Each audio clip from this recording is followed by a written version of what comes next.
ನಮಸ್ತೆ, ಎಜಿ ನ್ಯೂಸ್ಗೆ ಸ್ವಾಗತ.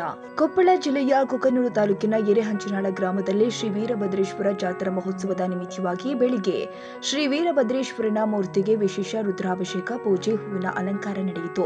ನಂತರ ಹುನಗುಂದ, ಬಾದಾಮಿ ಹಾಗೂ ಕುಷ್ಟಗಿ ಈ ಮೂರು ತಾಲೂಕಿನ ಪುರಂತರಿಂದ ಅಗ್ನಿಕೊಂಡ ಕಾರ್ಯಕ್ರಮ ಅದ್ದೂರಿಯಾಗಿ ಜರುಗಿದೆ. ಇದರ ಜೊತೆಯಲ್ಲಿ ಗ್ರಾಮದ ಭಕ್ತರು ಈ ಅಗ್ನಿಕೊಂಡ ಹಾರಿ ದೇವರ ಹರಕೆಯನ್ನ ತೀರಿಸಿಕೊಂಡಿದ್ದಾರೆ. ಅಗ್ನಿಕೊಂಡ ಜರುಗಿದ ನಂತರ ಶ್ರೀ ವೀರಭದ್ರೇಶ್ವರ ದೇವರ ಗೋಕುಳ ಕಾರ್ಯಕ್ರಮದ ಜೊತೆಯಲ್ಲಿ ಭಕ್ತರು ಪುರಂತರಿಂದ 2 ಪುಟಿಯಿಂದ 3 ಪುಟಿನ ಶಸ್ತ್ರವನ್ನ ಹಾರಿಸಿಕೊಂಡು ದೇವರ ಹರಕೆಯನ್ನ ತೀರಿಸಿಕೊಂಡಿದ್ದಾರೆ. ಈ ವೇಳೆ ಬಾಗಲಕೋಟೆ ಜಿಲ್ಲೆಯ ಹುನಗುಂದ, ಬಾದಾಮಿ, ಕೊಪ್ಪಳ ಜಿಲ್ಲೆಯ ಕುಷ್ಟಗಿ ಈ ಮೂರು ತಾಲೂಕಿನ ಪುರಂತರು ಸ್ಟೀಲಿನ ಕೊಡಪಾನಕ್ಕೆ ಅಕ್ಕಿ ತುಂಬಿ ಪುರಂತರ ಕೈಯಲ್ಲಿ 3 ಪುಟು ಉದ್ದ ಇರುವ ಚಾಕುವನ್ನ ಅಕ್ಕಿ ತುಂಬಿದ ಕೊಡಪಾನದಲ್ಲಿ ಚುಚ್ಚಿ ಪುರಂತರು ಈ ಕೊಡವನ್ನ ಎತ್ತಿ ಬೀಸಾಡುತ್ತಾ ಕುಣಿದಾಡುತ್ತಾ ಗ್ರಾಮದ ಭಕ್ತರಿಗೆ ಒಡಪು ಹೇಳುತ್ತಾ ಕುಡಿದಾಡಿ ಒಳ್ಳೆಯ ಮೆರುಗು ಮೂಡಿಸಿದ್ದಾರೆ.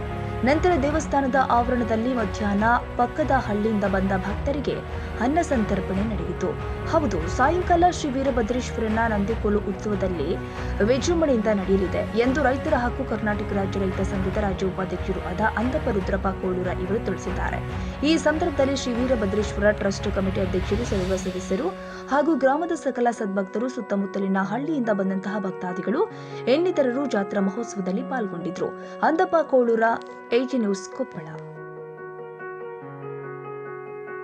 ಕನ್ನಡಿಗರ ಮೆಚ್ಚಿನ ನಿಮ್ಮ ಎಜೆ 24/7 ನ್ಯೂಸ್ ಕನ್ನಡ ವಾಹಿನಿ ಇದೀಗ ಟಿವಿಯಲ್ಲಿ ಲಭ್ಯ.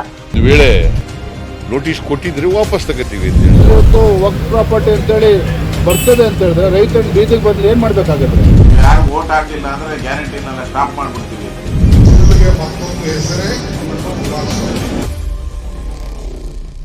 ಕರ್ನಾಟಕ ಮತ್ತು ದೇಶ ವಿದೇಶ 360 ಡಿಗ್ರಿ ಸುದ್ದಿ ಹಾಗೂ ಉತ್ತರ ಕರ್ನಾಟಕ, ಬೆಳಗಾವಿ, ಬಾಗಲಕೋಟೆ, ಧಾರವಾಡ, ಹಾವೇರಿ, ಗದಗ, ಬಿಜಾಪುರ ಜಿಲ್ಲೆಯ ಕ್ಷಣ ಕ್ಷಣದ ವಿವರವನ್ನ ಪಡೆಯುವುದಕ್ಕೆ ಎಜೆ 24/7 ನ್ಯೂಸ್ ಕನ್ನಡ ವಾಹಿನಿಯನ್ನ ಲೈಕ್ ಮಾಡಿ, ವಿಡಿಯೋಗಳನ್ನ ಶೇರ್ ಮಾಡಿ, ಕಮೆಂಟ್ ಮಾಡುವ ಮೂಲಕ ನಮ್ಮ ವಾಹಿನಿಗೆ ಸಹಕಾರ ನೀಡಿ ಮತ್ತು ಚಾನೆಲ್ ಅನ್ನ ಸಬ್ಸ್ಕ್ರೈಬ್ ಮಾಡಿ. ಧನ್ಯವಾದಗಳು.